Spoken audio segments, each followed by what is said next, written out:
Dear students, today our topic for deliberation is South Asia and global economy. In this lecture, you will learn about what is meant by global economy, why is global economy important, brief overview of economy of South Asian nations, and analytical understanding of South Asia in the global economy. Dear students, in the commonplace of introduction, let us first learn what is a global economy. The global economy refers to the interconnected worldwide economic activities that take place between multiple countries. These economic activities can have either a positive or negative impact on the countries involved. The global economy comprises several characteristics such as number first, globalization. Globalization describes a process by which national and regional economies, societies, and cultures have become integrated through the global network of trade, communication, immigration, and transportation. These developments led to the advent of the global economy. Due to the global economy and globalization, domestic economies have become cohesive, leading to an improvement in their performances. Number second, international trade. International trade is considered to be an impact of globalization. It refers to the exchange of goods and services between different countries, and it has also helped countries to specialize in products which they have a comparative advantage in. This is an economic theory that refers to an economy's ability to produce goods and services at a lower opportunity cost than its trade partners. Number third, international finance. Money can be transferred at a faster rate between countries compared to goods, service, and people, making international finance one of the primary features of a global economy. International finance consists of topics like currency exchange rates and monetary policy. Number four, it is global investment. This refers to an investment strategy that is not constrained by geographical boundaries. Global investment mainly takes place via foreign direct investment (FDI). Dear students, understanding the concept of global economy prompts us to know why the global economy is important. We can understand the importance of the global economy by looking at it in relation to emerging markets. Let's see demographic importance. Consider first population. Emerging market countries are home to over half of the world's population. India, with a population of more than 1.1 billion, is evidently one of the world's two population giants together with China. But it is also a young giant which is still growing. Indeed, expected demographic trends suggest that India could overtake China as the world's most populous country within the next 2 decades, according to the projections by the United Nations. Moreover, due to the profound economic transformations that are ongoing, many of the emerging markets are faced with rapid urbanization and massive migrations from rural areas to cities. Cities in emerging markets have therefore grown in size considerably. At present, 7 of the 10 largest metropolitan areas in the world are located in emerging markets. Mumbai, for example, is the world's 6th largest city. Its population, about 18 million, compares with that of some industrial countries in the entirety. For instance, it is close to the population of Australia. Economic importance, macro and micro evidence. The numbers are startling in terms of population, but they are also increasingly impressive in terms of economic size. Emerging markets account for almost 40% of the world GDP at purchasing power parity, although still only 20% at market value. While these economies are already large, they continue to grow vigorously at more than 7% per annum on average over the past 6 years, over 2% above the world average. India has been growing even more rapidly at close to 8% per annum over this period. The emerging markets have therefore become one of the main engines of world growth, with a projected contribution of over a half this year. It suggests that the world economy may be better able to rely on the dynamism of these economies. In particular, should growth in other regions lose some momentum. Emerging countries' citizens have reaped the benefits of such rapid development with higher standards of living. Over the last decade, GDP per capita has risen by 30% on average to reach over US $9,000. In India, the rise has been even faster, with a doubling of real GDP per capita in the last 10 years. The integration of emerging economies into global markets for goods and services has been similarly swift. If you look at world exports of goods and services, the combined share of emerging markets doubled between the early 1990s and 2006 to reach roughly 30%. Again, the integration of India into global markets has been even faster. India's share in world exports of goods and services tripled between the early 1990s and 2006 to close to 1.5%, with a notable acceleration in the last 3 years due to dynamic exports of services, of course, including IT and IT enabler services.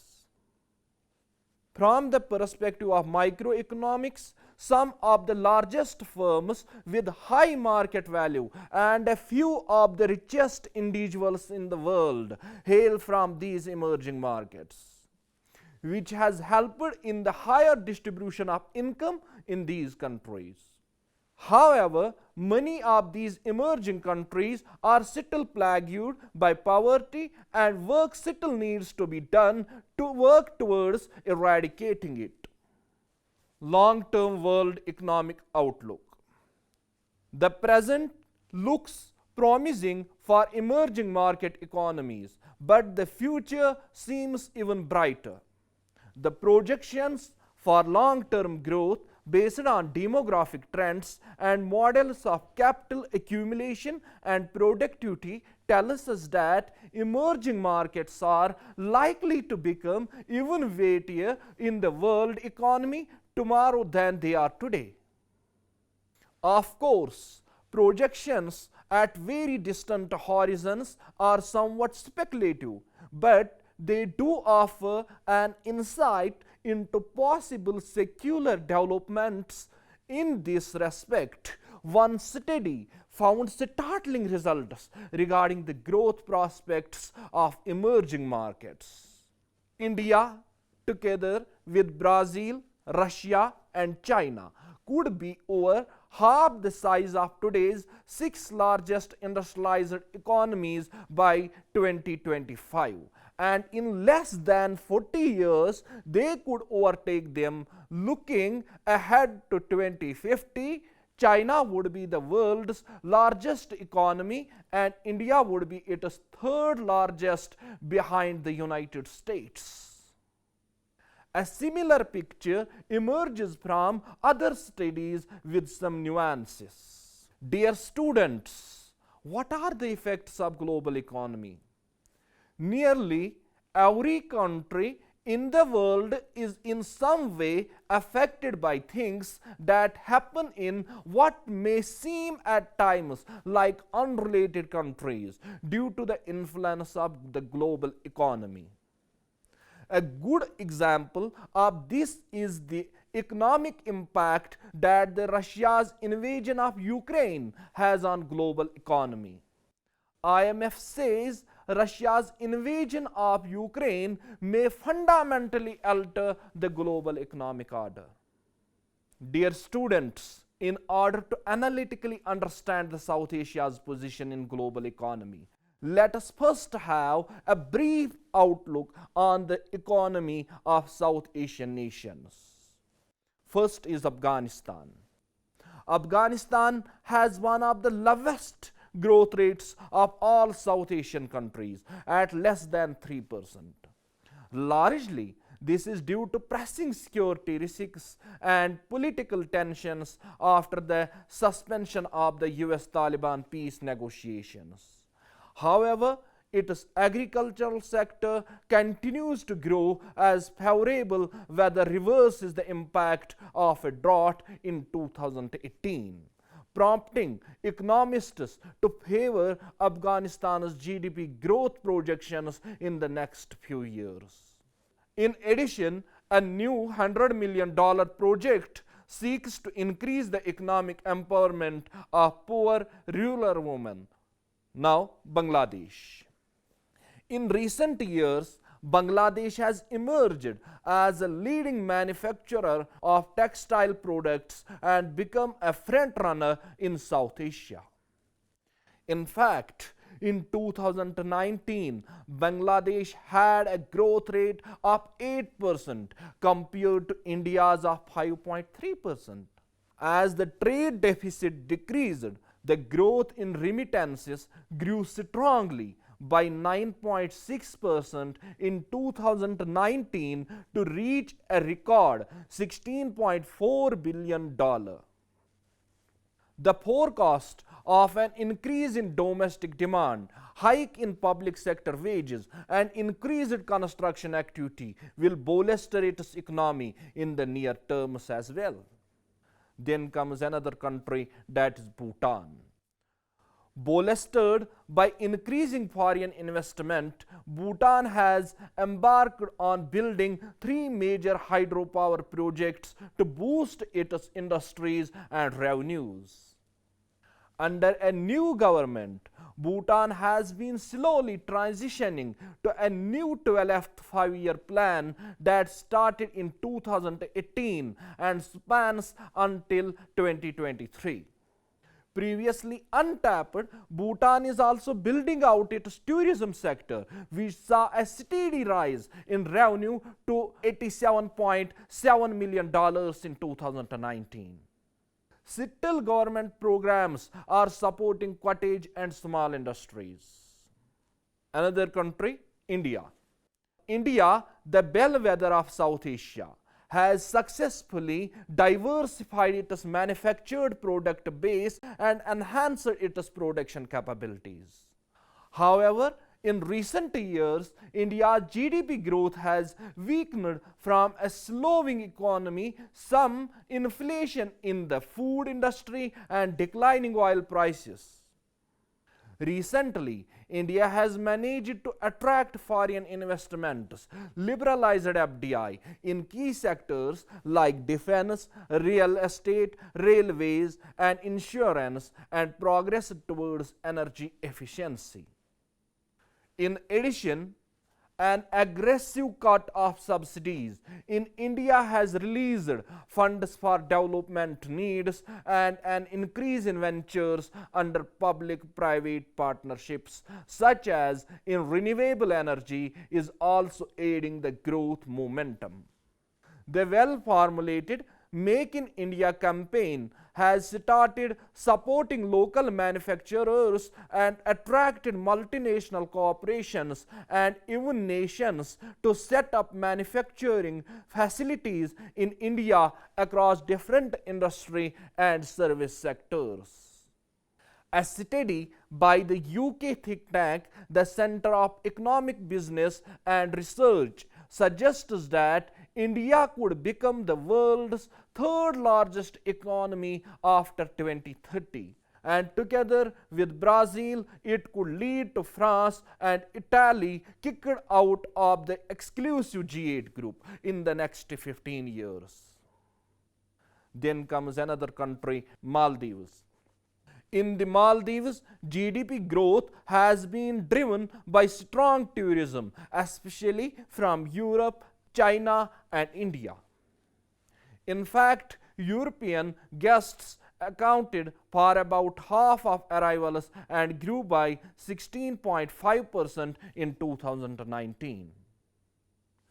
Despite slow progress on public infrastructure projects and falling gross foreign reserves, the Maldives is continuing to forecast strong growth as long as political problems don't get in the way. Another country is Nepal. Nepal has also been a surprising leader and has had robust growth in recent years, with agriculture exceeding expectations, especially in rice production. In Nepal, the industry continues to advance with increased electricity production, strong consumer demand, as well as efforts in Nepal to continue to recoup the losses from the devastating 2015 earthquake. The World Bank also reports that the first of the $200 million project is bolstering Nepal's electricity sector, while the IDA 18 and IFSC MEGA private sector window will provide $103 million for a hydropower plant that will encourage private sector investment. Another country is Pakistan.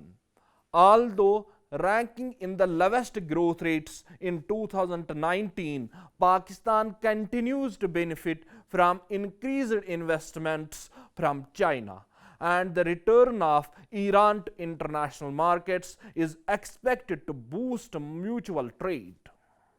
Additionally, the China-Pakistan Economic Corridor (CPEC), a 3,000-kilometer network of roads, railways, and oil and gas pipelines from Pakistan to China, is expected to bolster the Pakistani economy through to 2030. While growth in Pakistan at the end of 2019 was less than projected, a 3-year program in conjunction with the International Monetary Fund aimed at stabilization and structural reforms is promising to address macroeconomic issues. Next country is Sri Lanka. Sri Lanka had slow and steady growth in 2019 at approximately 3.7% in the first quarter, mostly due to a growth in services, agriculture, and construction. Mostly, the Central Bank of Sri Lanka intervened with policy reforms after a period of low growth to boost its private sector. Over the years, China has also increased its port and logistics construction in Sri Lanka. Dear students, let us look at South Asia in the global economy. The present century is Asian century in which South Asia plays a pivotal role. Though occupying only 3.4% of the world's land surface area, it inhabits 24% of the world population. Until a few decades earlier, South Asia was regarded as one of the most backward regions in the world, mainly due to its underdevelopment. But now the region has emerged as major economic power center, not only in Asia but also globally. It is the largest economy in the world, next only to the United States and China. South Asia is the fastest growing economy in the world. This is largely attributed to robust economic growth in India, which has created positive environment for the growth of the region as a whole. With this development, there has been perceptible decline in poverty level and improvement in overall socio-economic indicators of people in the region. With a population that has a median age less than 27, South Asia is the youngest region in Asia. Based on demographic trends, more than 150 million people in the region are expected to enter the labor market by 2030. A large and young workforce can be South Asia's strength. If supported by a high quality and job rich growth strategy that leverages all sectors of the economy in a balanced way. Dear students, much of South Asia has seen impressive economic growth in recent years. Its economy grew at an average of 6.7% every year between 2010 and 2018, twice as fast as the global average of 3%. Growth in South Asia has taken deeper roots in recent decades, supported by sustained reform efforts.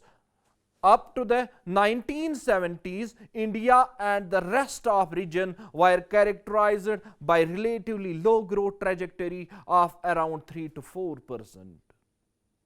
Growth strategies tended to look inward with a focus on self-sufficiency and import substitution, which in turn resulted in a large footprint of the state across sectors and limited private sector entrepreneurship.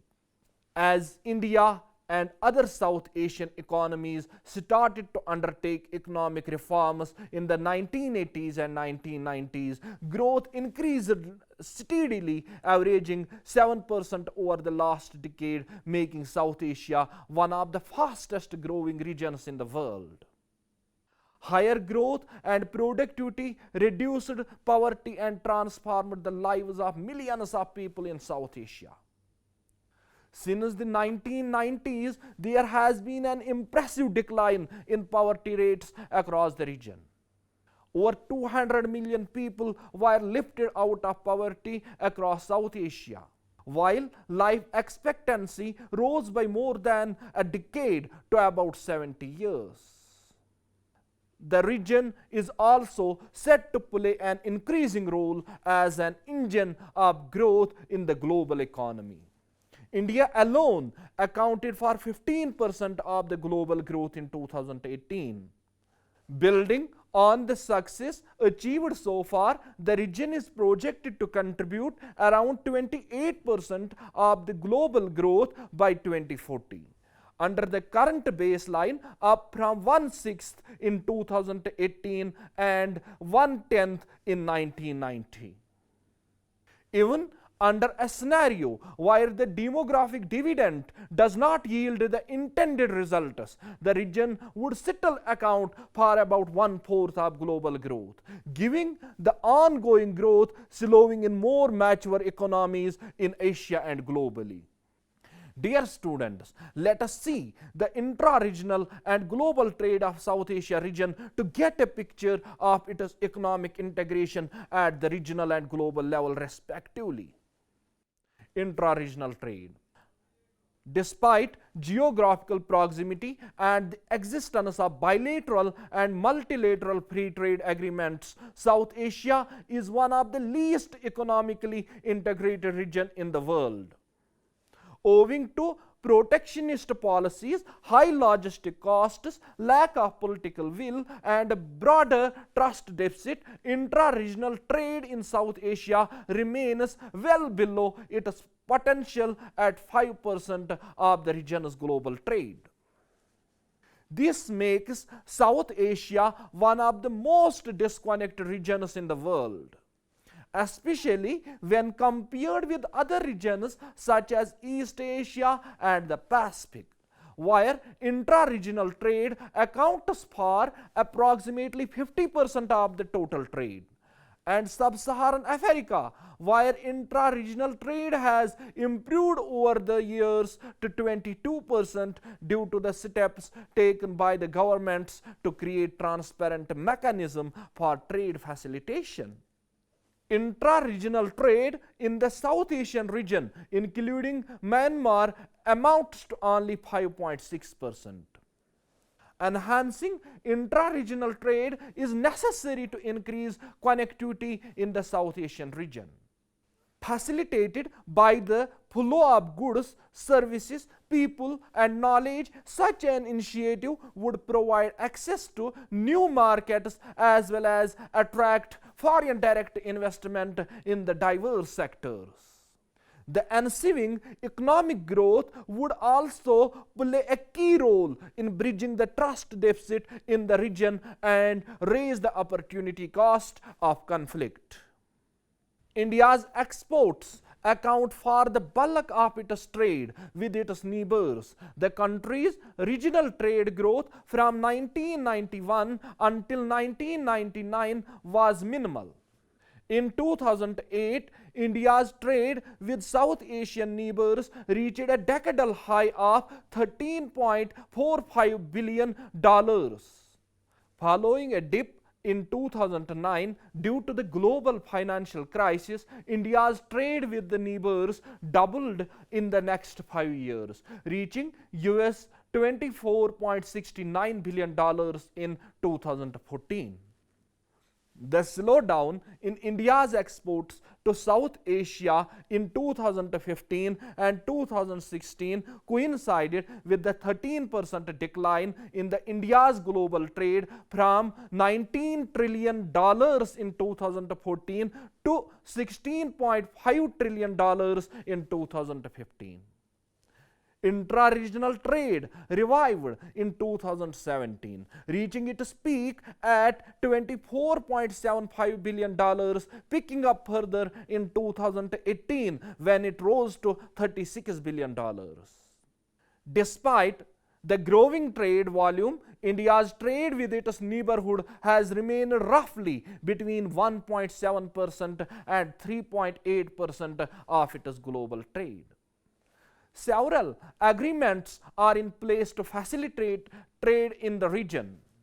The SAARC Preferential Trading Agreement SAPTA was signed in 1994, followed by the South Asian Free Trade Area Agreement a decade later in 2004, which came into force in 2006. Additionally, India and Sri Lanka signed the Indo-Sri Lanka Free Trade Agreement in 1998. The agreement came into force in 2000. Despite these agreements, trade in the neighborhood has remained far below its potential. This is exemplary of the fact that agreements by themselves are not enough to facilitate trade business unless the barriers to trade are holistically addressed.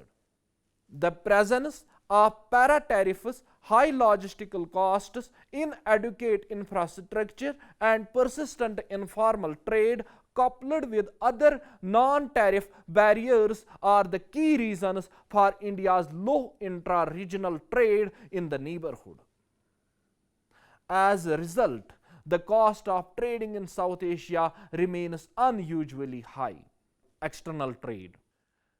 The external trade in South Asia has increased over the last decade. The pattern of this trend reflects how the growth of exports and imports has contributed to South Asia's GDP.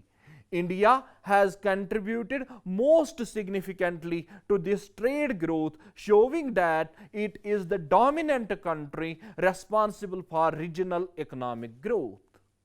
India contributes 85% of the total value of regional exports as illustrated in the figure. India enjoys the largest share of the South Asian trade due to its size, comparative advantage and technological advancement compared to the rest of the region.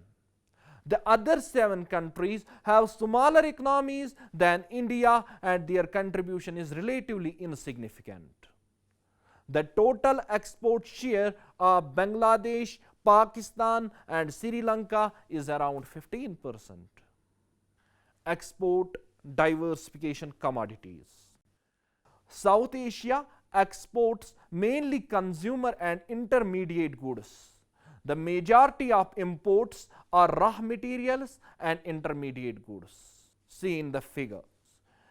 Export of capital goods contributes only 11% of the total regional exports, and India is the major exporter in this category. The manufacturing sector in South Asia is restricted by the limited capacity to generate exportable surpluses. Thus, South Asia's exports generally concentrate on labor-intensive products such as textile and garments, leather products and agricultural products, all highly dependent on imported raw materials and other intermediate goods. Exports of South Asia comprise mainly consumer and intermediate goods, fuels, textiles and clothing. This includes 1532 consumer products, 2049 intermediate goods, 584 raw materials and 90 capital goods. When compared to other countries, India's exports are diversified and their export basket consists of intermediate and consumer goods as well as considerable portion of capital goods. The other South Asian countries concentrate on the exporting of consumer goods such as labor-intensive textile and agricultural products. Bangladesh and Sri Lanka in particular mainly export textiles and clothing. The Maldives exports raw material which represents nearly 83% total exports. Consumer goods comprise 11.5% and includes mainly fish and related products. Bhutan is least diversified and exports consist of 84% intermediate products. Dear students, from the ongoing discussion, so far we can conclude that South Asia has an important role in global economy. Greater economic diversification with an expansion of service sector, improvements in education and a still sizable demographic dividend are among the key elements underpinning this performance. To build on the strong performance to date and allow for growth to take off in earnest, the countries in the region will need to set up their policy and reform agenda. South Asian economies can further open up to trade and foreign direct investment, improve governance and infrastructure, and foster financial development to enable more efficient allocation of resources to the private sector and reduce the still significant state footprint in the economy. The region will also need to prepare its workforce for the challenges of the 21st century to be able to fully reap the benefits of its demographic dividend. Investing in human capital and addressing the large informal sector, taking significant steps to strengthen women's economic empowerment and labor force participation and support the youth would bring sizable economic gains to the region. Dear students, with this I am signing off. Hope you enjoyed the lecture. Thank you for watching it.